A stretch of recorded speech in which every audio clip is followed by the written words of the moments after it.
തൃശ്ശൂർ എന്ന് പറയുമ്പോൾ ഇന്നത്തെ സാഹചര്യത്തിൽ തൃശ്ശൂർ എന്ന് പറയുമ്പോൾ 24% ക്രിസ്ത്യൻ വോട്ടുണ്ട്, ഒരു 10-18% മുസ്ലിംസ് വോട്ടുണ്ട്, പിന്നെ അതിന് പുറമെ വേറെ. ഇതെല്ലാം കൂടി നമ്മൾ കാൽക്കുലേഷൻ ചെയ്യുമ്പോൾ ന്യൂനമായി മതനിരപേക്ഷത്തിന് അതീതമായിട്ട് വോട്ട് ചെയ്യുക. ഈ തെരഞ്ഞെടുപ്പിൽ ഏറ്റവും പ്രധാനം കൊടുക്കേണ്ടത് ജനാധിപത്യവും മതേതരത്വവും നമുക്ക് സംരക്ഷിക്കപ്പെടണം. നമ്മുടെ പൂർവികന്മാരായിട്ട് തന്നിട്ടുള്ള സ്വാതന്ത്ര്യം, അതുപോലെ തന്നെ ഭരണഘടന സംരക്ഷിക്കപ്പെടണം. ഭരണഘടന തന്നെ തിരിച്ചെഴുതാവുന്ന രീതിയിലാണ് കേന്ദ്ര സർക്കാർ മുന്നോട്ട് പോകുന്നത്. എല്ലാവരും പറയും സുരേഷ് ഗോപി എന്ന് പറയുമ്പോൾ ഒരു നടനായിട്ട് മാത്രമേ എല്ലാവരും കാണുന്നുള്ളൂ.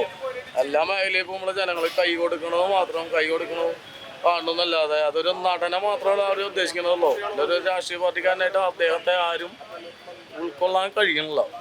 ഭരണത്തിനെ കുറിച്ചോ ഭരണ സംവിധാനത്തിലെ പോരായ്മകളെ കുറിച്ചിട്ടോ അതിന്റെ ന്യൂനതകളെ കുറിച്ചൊന്നും പറയാൻ ഞാൻ ആളല്ല.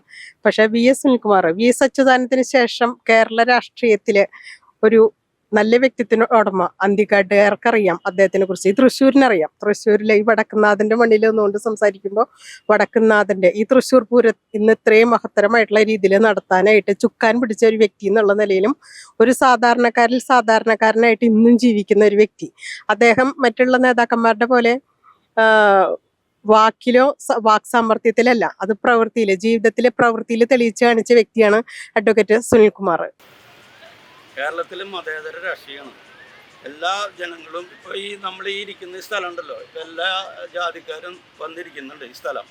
ഇനി ഒരു കാലഘട്ടം കഴിഞ്ഞാൽ ഈ മതത്തിൻ്റെ അടിസ്ഥാനത്തിലുള്ള പാർട്ടികളായി കഴിഞ്ഞാൽ ചിലപ്പോൾ ഇവിടെ വന്നിരിക്കാൻ പറ്റില്ല. ഈ തെരഞ്ഞെടുപ്പിൽ സ്ഥാനാർത്ഥി എന്നതിനേക്കാൾ ഉപരി കോൺഗ്രസ് അധികാരത്തിൽ വന്നേ പറ്റും. അത് നിർബന്ധമാണ്.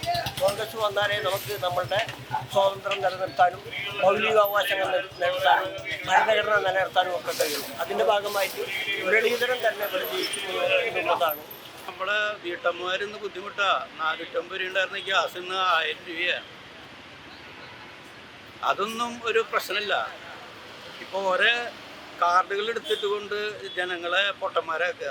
എന്നെ സംബന്ധിച്ച് VS സുനിൽകുമാറിന് ജയിക്കാനുള്ള ചാൻസ് കൂടുതൽ കാണുന്നത്. കാരണം വ്യക്തി എന്ന നിലയിലും എല്ലാവരും പൊതുജനസമ്മതന ആള്, എല്ലാം കൊണ്ടും രാഷ്ട്രീയത്തിന് അതീതമായി വോട്ട് രേഖപ്പെടുത്താൻ എല്ലാവരും നിർബന്ധിച്ചു പോകുന്ന വ്യക്തിത്വത്തിന്റെ ഉടമയാണ്.